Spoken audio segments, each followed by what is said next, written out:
Bonjour à tous. Nous ouvrons l'Évangile selon Saint Jean.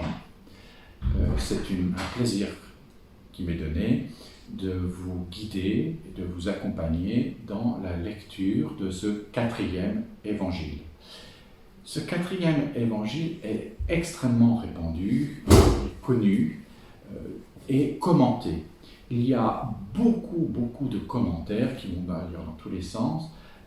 Et c'est des commentaires très riches, en fait. Et dès le IIe siècle, puisque l'on pense que les écrits ont été finis dans les années 90-100, c'est une longue méditation sur ce qui s'est passé dans les années 30-33, sur l'événement de Jésus de Nazareth, et il va nous commenter tout l'enseignement de Jésus.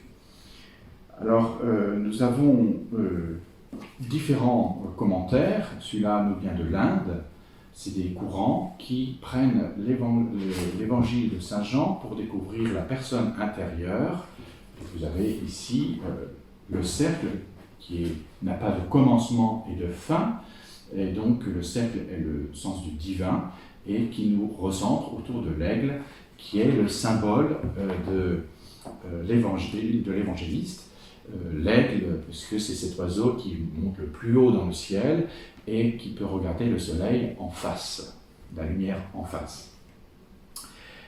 Ce que j'aimerais faire aujourd'hui avec vous, c'est de voir les questions qui ne sont peut-être pas aussi importantes que cela, mais quand même, il faut ouvrir ces dossiers-là sur qui a écrit, qui est l'auteur. Ça a un peu d'importance, sans plus, mais, parce que l'important c'est le texte lui-même. Mais quand même, on va s'apercevoir qu'il y a une polémique depuis l'origine sur qui a écrit le quatrième évangile. Autant Matthieu ou Lévi, c'est clair. Luc, voilà, ça ne pose pas de problème. Marc ou Jean-Marc, ça ne pose pas de problème. Je dis Jean-Marc parce que dans les Actes des Apôtres, il s'appelle Jean-Marc, mais on précise bien que c'est Marc, donc ça ne pose pas de problème. Pour Jean, il y a un gros problème, on ne saura pas d'ailleurs, je pense, vraiment qui a écrit ce quatrième évangile. Alors, il s'appelle Jean. Ça c'est clair, sinon on n'aurait pas dit selon Saint Jean. Ça c'est clair. Mais qui est ce Saint Jean? Qui est Jean? Et il y a deux thèses qui s'opposent, qui sont plus ou moins légitimées tous les 20 ans ou 30 ans, parce qu'il y a des éléments supplémentaires qui font pencher pour plutôt l'apôtre Jean, le fils de Zébédée, ou d'autres thèses qui penchent plus vers le disciple que Jésus aimait, qui dit clairement dans cet évangile au chapitre 20 que c'est lui qui l'a écrit, mais on remet toujours en doute parce que écrire un document ne veut pas dire que c'est de sa propre main. Écrire un document, ça peut être simplement, oui, c'est moi qui ai demandé à ce que toute une équipe écrive. Et on va dire sans cesse qu'il y a l'école johannique. Que ce soit pour l'apôtre, parce que c'est clair que ce n'est pas l'apôtre qui a les connaissances suffisantes pour écrire un tel écrit qui est de type universitaire, je dirais aujourd'hui. C'est de la grande spiritualité. C'est vraiment une connaissance biblique énorme, et donc on ne peut pas dire que l'apôtre ait peut-être déployé une telle connaissance. Bien sûr que Jacques, Jean et Pierre étaient les trois privilégiés. On voit ça dans les évangiles synoptiques, où ils vont tous les trois sur le mont de la transfiguration, où ils vont, la fille de la synagogue qui va être guérie, et donc ils seront tous les trois quand il va ressusciter cette fille, quand Jésus va ressusciter cette fille. On a ça dans les synoptiques. Et donc Pierre, Jacques et Jean sont les trois privilégiés. Donc que Jean soit un des privilégiés, oui, ça c'est une thèse qui favorise que l'apôtre Jean authentifie l'écrit du quatrième évangile, oui. mais ce n'est pas lui qui a écrit en tant que tel. Est-ce que c'est le disciple que Jésus aimait? Bien, on se réfère au chapitre 21e qui de Saint Jean, et on va voir ce qui est dit sur l'évangéliste.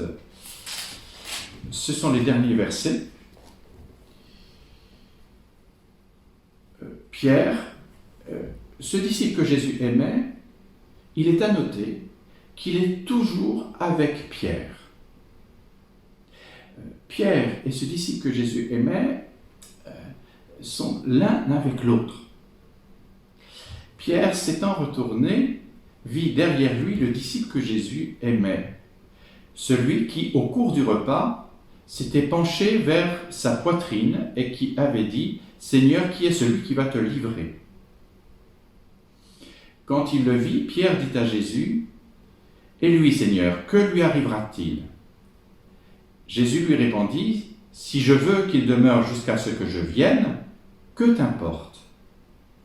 Toi, suis-moi. » C'est à partir de cette parole qu'on a répété parmi les frères que ce disciple ne mourrait pas. En réalité, Jésus ne lui avait pas dit qu'il ne mourrait pas. Mais bien, si je veux qu'il demeure jusqu'à ce que je vienne, que t'importe? C'est ce disciple qui témoigne de ces choses et qui les a écrites. Et nous savons que son témoignage est conforme à la vérité. Jésus a fait encore bien d'autres choses. Si on les écrivait une à une, le monde entier ne pourrait, je pense, contenir les livres qu'on écrirait. Il est clairement dit ici que ce disciple que Jésus aimait est celui qui a écrit, qu'il est le témoin oculaire et qu'il a dit ce qu'il a vu et ce qu'il a entendu. Ça, c'est une chose. Ce disciple que Jésus aimait n'apparaît pas au début de l'Évangile. Il apparaît apparemment, il s'est passé quelque chose lorsqu'au chapitre 11e, Lazare sort du tombeau. Il est dit à ce moment-là que beaucoup de Jérusalem qui étaient présents se sont convertis et ont changé de vue sur Jésus. Il se pourrait bien que c'est là que le disciple que Jésus aimait a rencontré le Jésus. Et qu'ils se sont rencontrés profondément dans une connivence, car spirituellement, ils étaient très proches l'un de l'autre. Qu'est-ce qui fait dire ça? Tout d'abord, la Sainte Seine, le jeudi saint. Jésus use d'un code pour préparer les disciples à préparer la logistique de ce repas. On a ça chez saint Marc. Et il s'est entendu avec quelqu'un. Jésus est recherché. On le cherche partout. Il ne peut pas célébrer la Pâque n'importe où. Il faut qu'il célèbre la Pâque dans Jérusalem. Mais où? Si c'est dans le peuple, la plèbe, comme on dit, à l'époque, il sera tout de suite arrêté. Dénoncé, arrêté. C'est là qu'on le cherche. S'il est dans le quartier des Romains, quand on célèbre le repas pascal, il y a des chants, il y a des tambourins, il y a des chants. Enfin, c'est comme quand on fait la noce chez nous, il y a de la musique. Ça s'entend. Il y a du monde, on le voit. Donc ça ne peut pas être dans le quartier des Romains. Il n'y a qu'un seul quartier où c'est possible, c'est le quartier des grands prêtres ou des prêtres. Parce que là, de toute manière, tout le monde célèbre. Et c'est la fête dans le quartier, enfin, tout le monde célèbre. Et dans la vieille ville de David, proche du temple, donc tous ceux qui travaillent au temple sont dans ce quartier, eh bien oui, de fait, c'est là qu'on retrouve la salle haute. Et il y a une tradition juive, quand on reçoit quelqu'un de marque, or le rabbi Jésus, ce grand maître qui fait la une de l'actualité de l'époque, quand on le reçoit, on le reçoit comme un homme qui est important. Et donc, la tradition, c'est que le maître de maison le met à sa droite. Ça, c'est la tradition. On met toujours l'invité de marque, l'invité qui est important, à sa droite.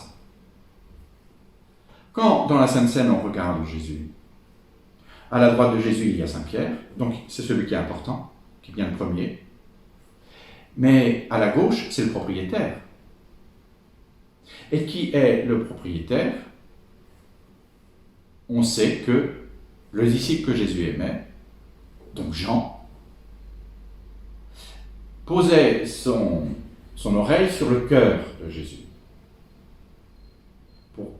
pour entendre le cœur aimant de Jésus. C'est un usage, et on le dit dans l'Évangile lui-même, au chapitre 21. Donc, à gauche de Jésus, il y a le disciple que Jésus aimait. Deuxième élément qui est important, c'est la passion. Si on sait que le disciple que Jésus aimait était au pied de la croix, avec Marie, la maman de Jésus, et le groupe des femmes, qui ont pu passer la barrière des militaires, des soldats qui surveillent le lieu d'exécution, parce qu'il y a une foule qui vient de Jérusalem avec toutes les autorités religieuses aussi. On vient voir mourir le condamné. Et sur la croix, chez Saint Jean, il nous est dit, Mère, Jésus dit, Mère, voici ton fils, Fils, voici ta mère. Et l'Évangile précise, à partir de ce jour, le disciple prit Marie chez lui. Ce qui veut donc dire qu'il y a une telle intimité et une telle confiance surtout, que Jésus confie sa maman au disciple que Jésus aime. Et la tradition nous rappelle qu'il l'a emmené à Éphèse. Et à Éphèse, vous avez la maison de Marie, et donc du disciple que Jésus aime.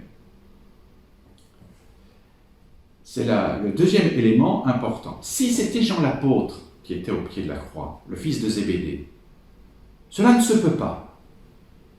Quand Simon-Pierre a été dans cette cour du grand prêtre, il a été reconnu 3 fois. Et il a fallu qu'il se sauve pour sauver sa peau. Sinon, il aurait été arrêté. En plus, ce sont des Galiléens. Les Galiléens sont de Capharnaüm. Ils ont un accent. Et à Jérusalem, l'accent des Galiléens est connu. Et dès qu'il leur aurait parlé, on aurait su qu'il était Galiléen. Et on l'aurait arrêté. Ça ne peut pas être un apôtre, un des 12, qui soit au pied de la croix. C'est forcément le disciple que Jésus aime, qui n'est pas l'apôtre. Il n'est pas un apôtre. Ce qui est aussi à dire, c'est au moment de la résurrection, le matin de Pâques. On dit que ce disciple que Jésus aime, alerté par Marie-Madeleine, va courir avec Simon-Pierre. Ils sont liés tous les deux.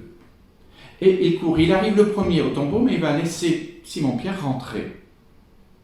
Simon-Pierre voit que le tombeau est vide, mais ne comprend pas. Le disciple que Jésus aime, quand il rentre dans le tombeau, il vit et il crut. C'est la vision béatifique. Il va au-delà du signe, au-delà de ce qui est important. Aussi, il nous est dit dans une tradition de Rome, et les traditions de Rome, il y a toujours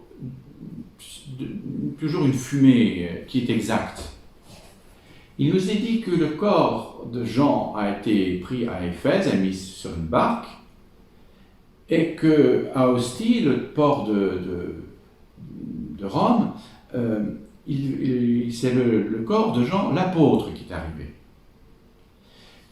Est-ce que vous vous êtes déjà posé la question pourquoi la cathèdre du pape, du Saint-Père, pourquoi ce n'est pas Saint-Pierre? Pourtant, il est assis sur la chaire de Saint-Pierre. Eh bien, ce n'est pas Saint-Pierre, la cathédrale. C'est une basilique. Alors, c'est Saint-Pierre-Saint-Paul. Alors, est-ce que c'est dans la basilique de Saint-Paul? Non, la cathédrale, le siège de l'évêque de Rome n'est pas à Saint-Paul, ni à Saint-Pierre, ni à Saint-Paul. Il est sur le mont Latran, une des 7 collines de Rome. Il n'est pas au mont Vatican, il est au mont Latran. Et à Latran, c'est Saint-Jean. Et il nous est dit que c'est Saint-Jean baptiste, mais ça qu'au IVe siècle, parce qu'il y a le baptistère. Mais la cathèdre du Saint-Père est à Saint-Jean de Latran. Et d'après la tradition, c'est l'apôtre. Il y aurait peut-être 3 apôtres à Rome. L'apôtre, c'est le fils de Zébédée qui est arrivé à Rome, en tout cas, dans cette barque.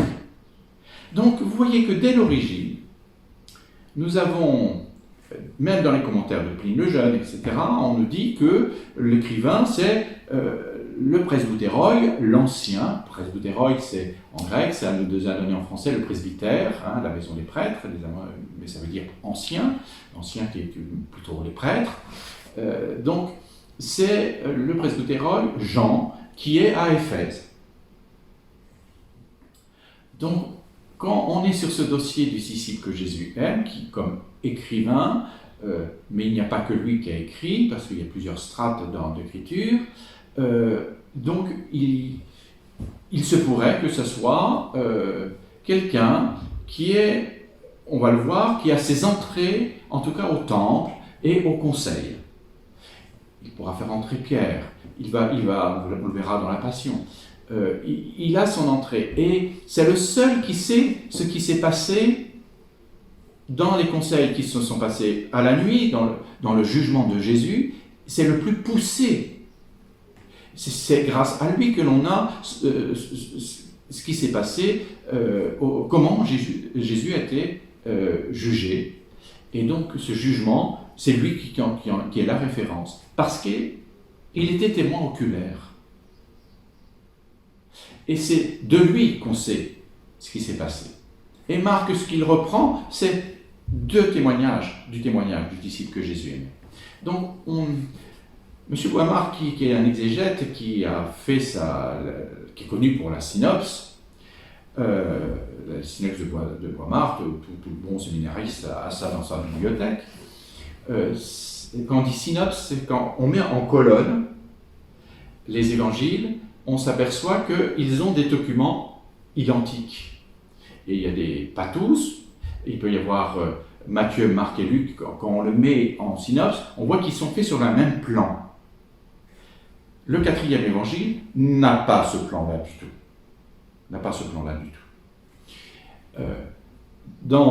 Il y a la transfiguration,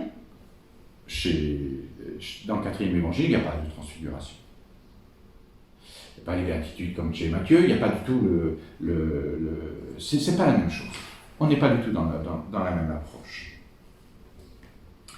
Chez Boimard, on s'aperçoit qu'il y a 4 strates dans l'écrit. Il y a le témoin oculaire. Ce qui est écrit, tout d'abord, il faut toujours avoir ça en tête quand on ouvre un évangile. La fin de l'histoire, j'allais dire, de ce livre, qui est la Passion et la Résurrection, sont en fait les premiers écrits. C'est ce qui est le plus ancien. Ce qui était premier pour les premiers disciples, comme pour le disciple que Jésus aimait, c'est de mettre par écrit ce qui s'est passé le vendredi saint, le jeudi saint, le vendredi saint, le samedi saint et le dimanche de Pâques. C'est-à-dire la mort et la résurrection, la passion et la résurrection. Et chez Saint Jean, c'est extrêmement développé, avec des grandes prières. Et on s'aperçoit que c'est une longue méditation. La prière sacerdotale, elle est extrêmement importante. Donc, chez Saint Jean, on va avoir une longue méditation de qui est Jésus. s'il y avait à mettre un plan, ça ne serait pas simple.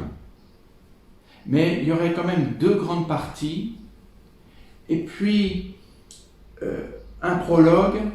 Faites attention dans vos Bibles, les 18 premiers versets, ça s'appelle le prologue, et il est connu, et très connu. Et il est très connu parce que dans toutes les églises du monde, lorsqu'on célébrait encore d'eau à l'Assemblée, on avait comme des tableaux sous verre, et on avait la prière eucharistique qui était au centre, les prières d'ouverture qui étaient sur le côté, et sur l'autre côté, in principio, ça commence toujours comme ça, c'est au commencement, c'était le 2e évangile, comme on disait à l'époque, et on lisait à la fin de la messe, toujours et systématiquement, à toute messe, on récitait les 18 premiers versets du chapitre 1, versets 1 à 18, le prologue. Donc, le prologue était devenu une prière. Aujourd'hui, certains artistes commencent déjà à faire chanter. Mais je dirais bien que ce prologue, qui est une ouverture, un peu comme si on prend la musique comme référence, en musique, on fait une symphonie. Le premier mouvement de la symphonie est une ouverture. L'ouverture d'une symphonie, c'est de dire tous les thèmes qui vont être développés dans les autres mouvements. Et donc, thème, le sujet et le contre-sujet qui vont être développés dans l'ouverture. Eh bien, le prologue, les 18 du verset 1 à 18, c'est une ouverture symphonique. Il va y avoir tous les axes de cet évangile qui sont rassemblés et qui vont être approfondis.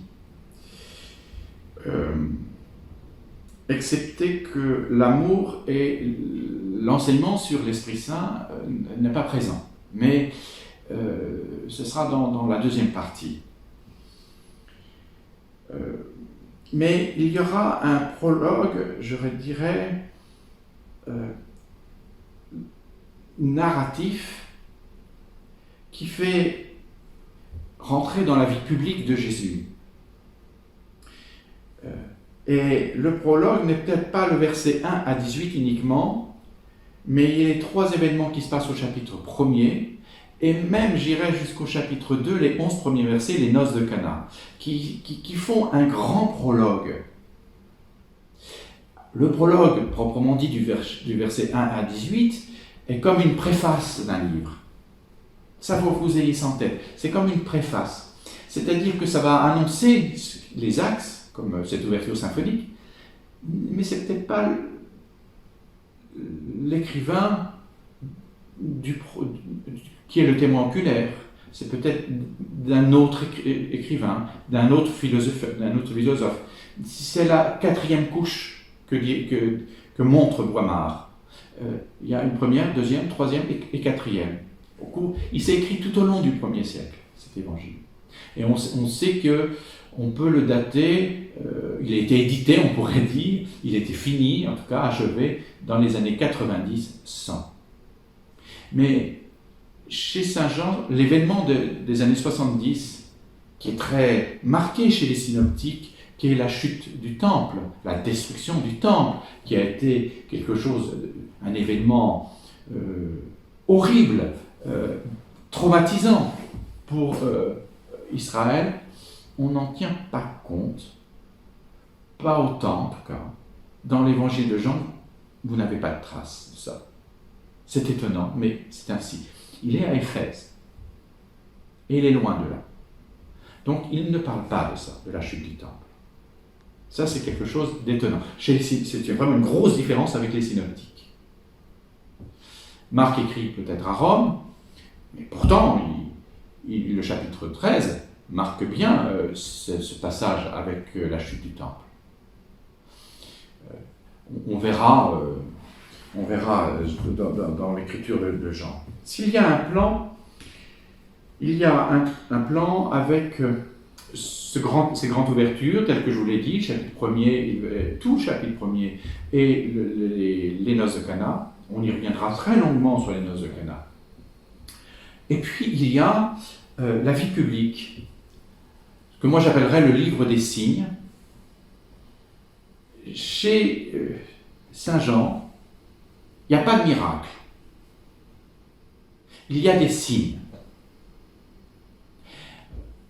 On parle chez les synoptiques de miracle quand il y a une thérapie, un soin, une guérison.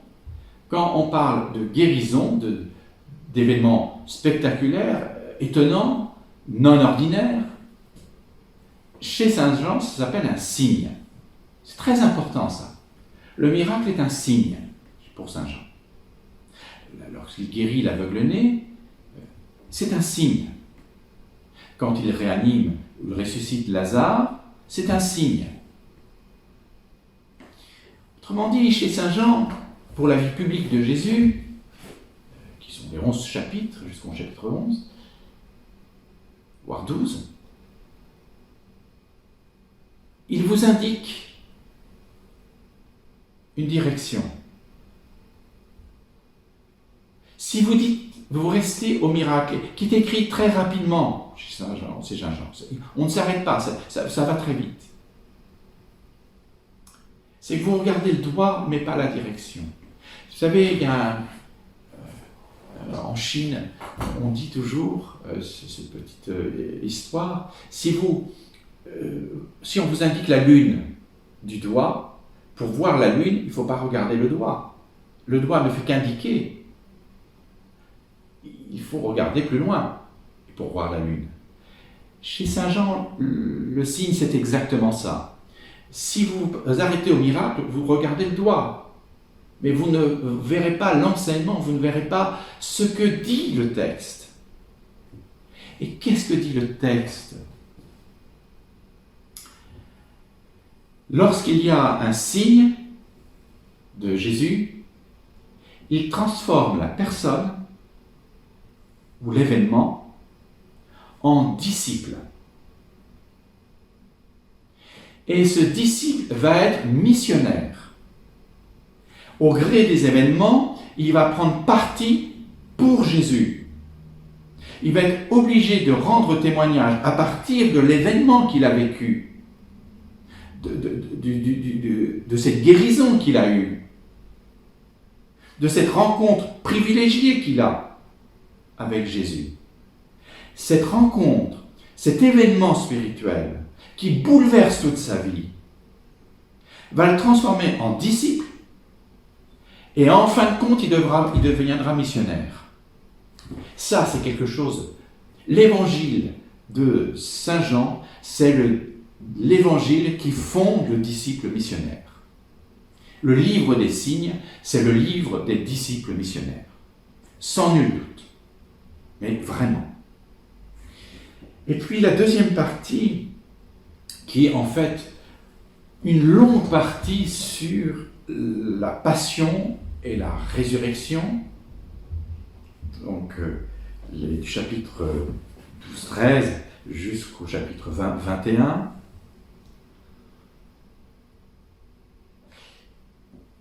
C'est un grand événement fondé sur le martyre de Jésus, sur le témoignage jusqu'au don du sang, ce que lui va appeler la glorification. Et quand on parle de la gloire chez Saint Jean, on va parler de cet être avec tout son poids, de celui qui est supplicié et qui va être ressuscité.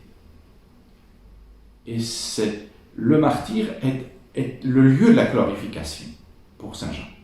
Ça, c'est extrêmement important. Mais, dans cette passion, cette méditation, le disciple missionnaire va se découvrir non plus un serviteur, mais un ami.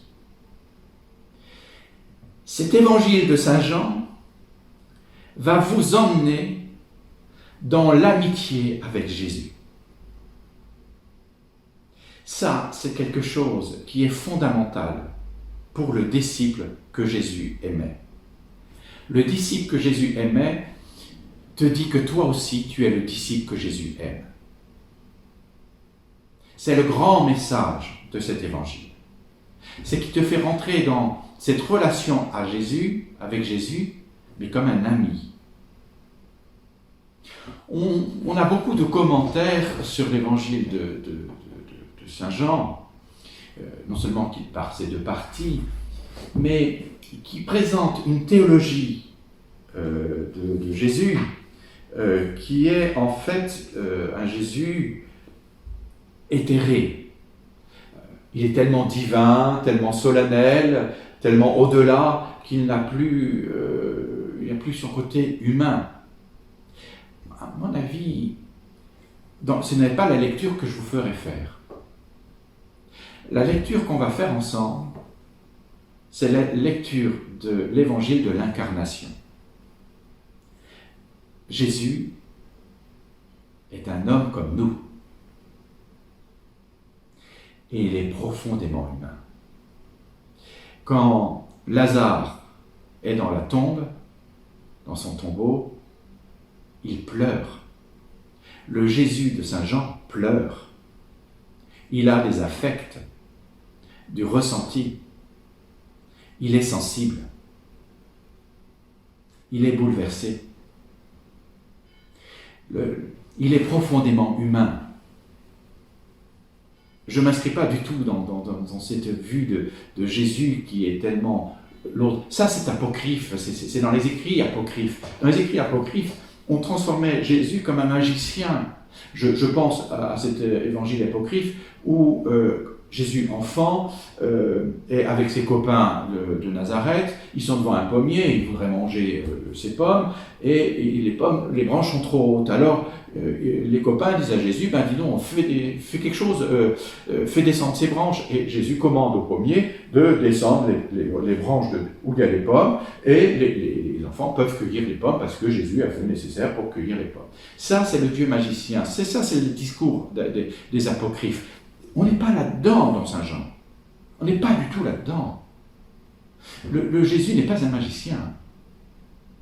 Le Jésus est confronté à l'hostilité, mais il a des messages d'amour très, très, très forts. Le grand commandement, tu aimeras ton prochain comme toi-même, il va le développer.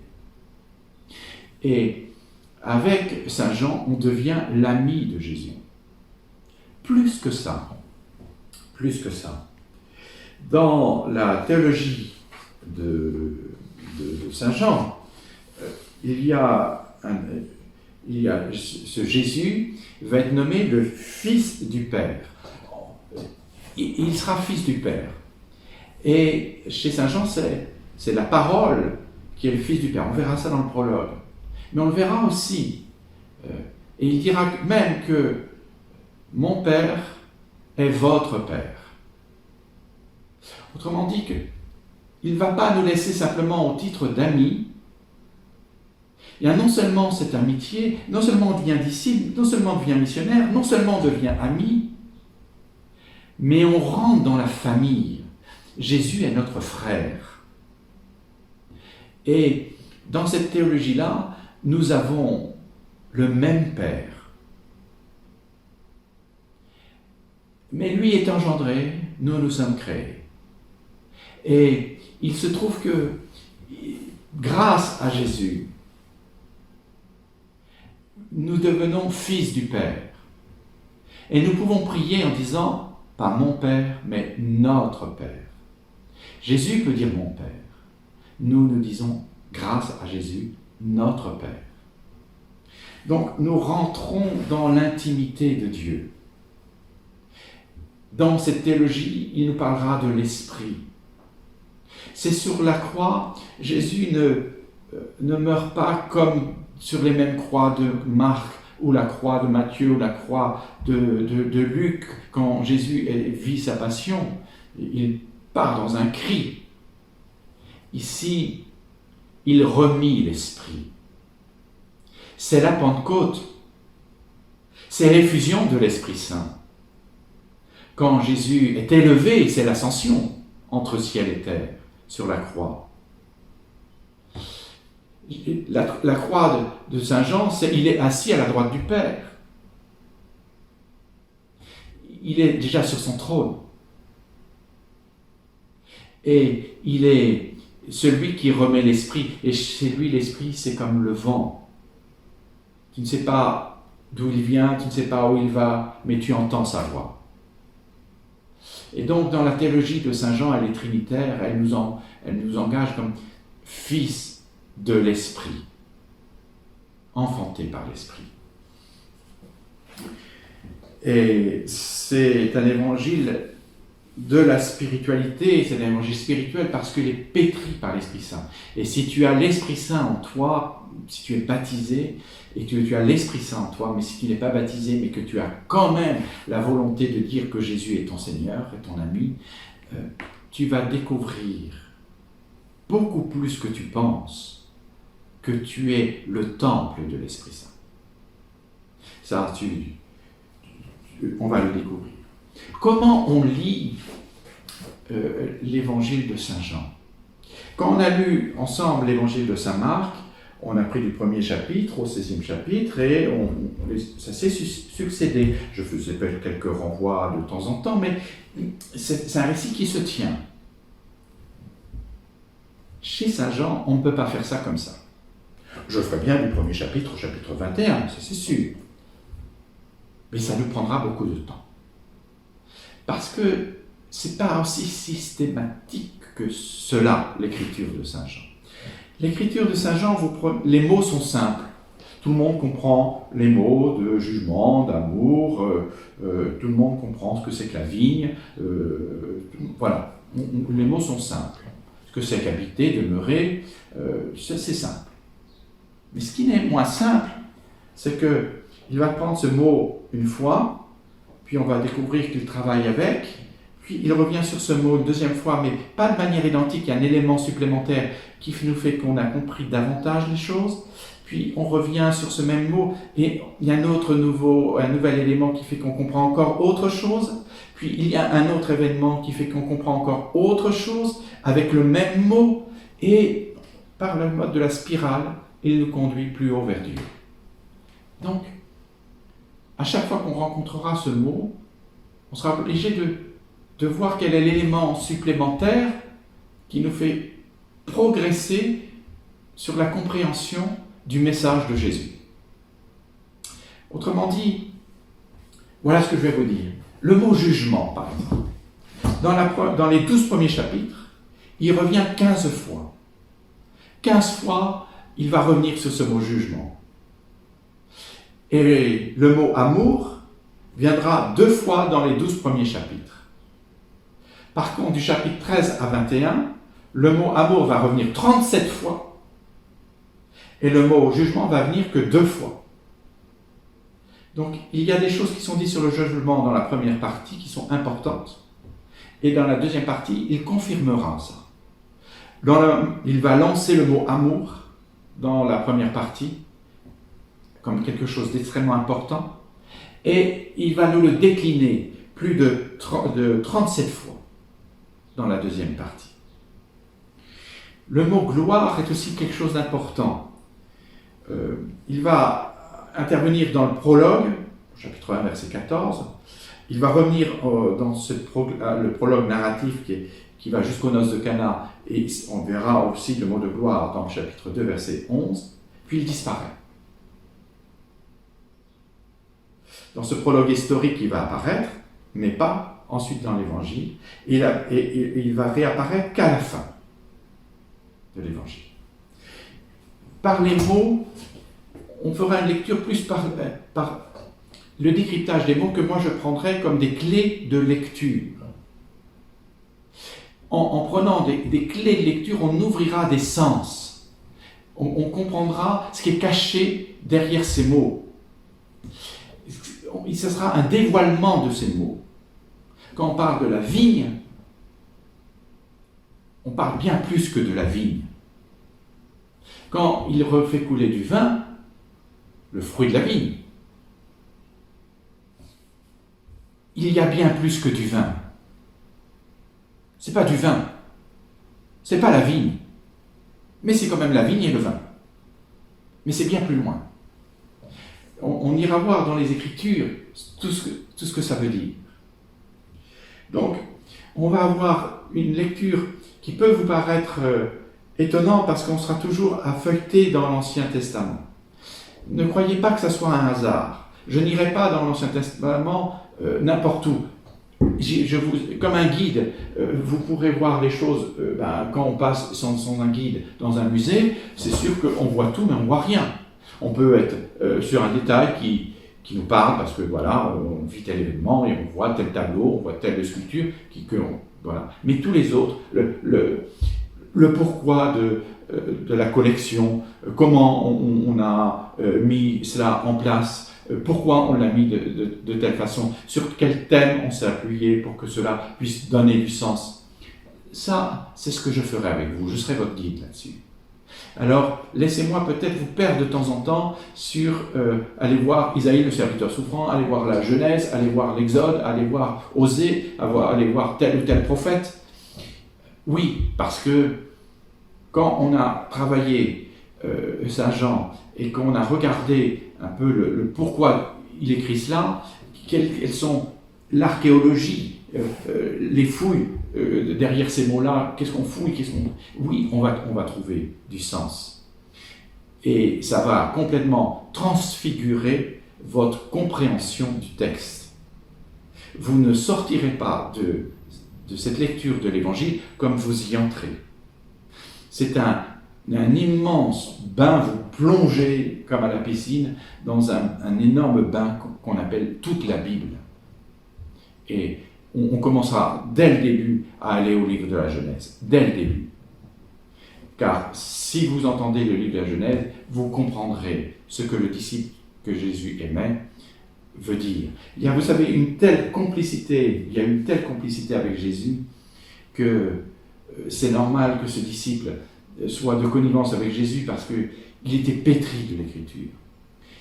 Et puis, il y a un autre élément qui est à mettre au dossier, c'est qu'il prit Marie chez lui, la maman de Jésus, et que sans nul doute il y avait la connivence aussi entre ce Jean et Marie.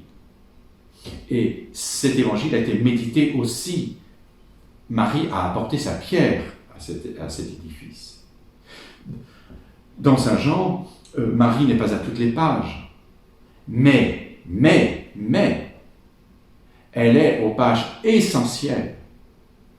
L'ouverture du livre des signes, et au moment même où son fils passe de ce monde au Père, de ce monde terrestre au monde céleste, elle est là. Elle est là au moment où il s'engage dans sa vie publique, elle est là où il s'engage dans l'éternelle vie. Et dans l'éternelle vie, enfin, quand il retourne à son Père, ce serait plus juste. Et elle est là aux noces de Cana, et elle est là, au pied de la croix. On verra que c'est tellement médité, tellement pensé, que dans un premier jet, peut-être qu'on aurait pu dire ma mère, maman, non. Il est dit ce qu'un enfant n'a pas la pensée de dire, ne peut pas dire à sa mère. Moi, je ne peux pas dire à ma mère, femme. S'il y a bien quelqu'un à qui je ne dirais pas femme, c'est ma mère, parce qu'elle est ma mère. On ne peut pas dire femme à ma mère. Or, à chaque fois que Marie est présente dans cet évangile, au chapitre 2, au chapitre 19, il sera toujours interpellé comme femme. C'est donc que la mère de Jésus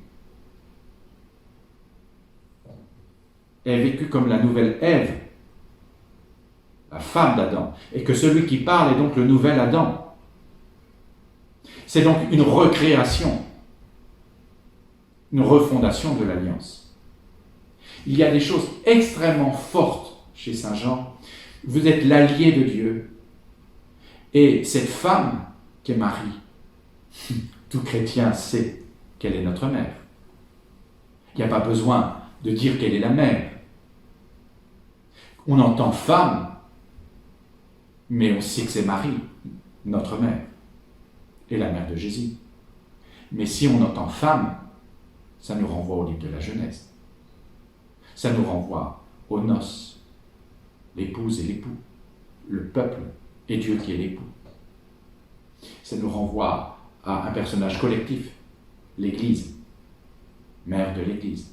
C'est la seule qui a un statut différent dans l'Église. Nous sommes tous frères et sœurs. Sauf que Marie, c'est pas ma sœur. Marie, c'est ma mère. C'est la mère de l'Église. Et dans Saint Jean, quand il dira femme, tout le monde entend mère. Donc, c'est pas la peine de dire mère. Quand on dira femme, c'est qu'il nous dit autre chose sur sa mère. Autre chose sur sa mère. Bien sûr que il y avait,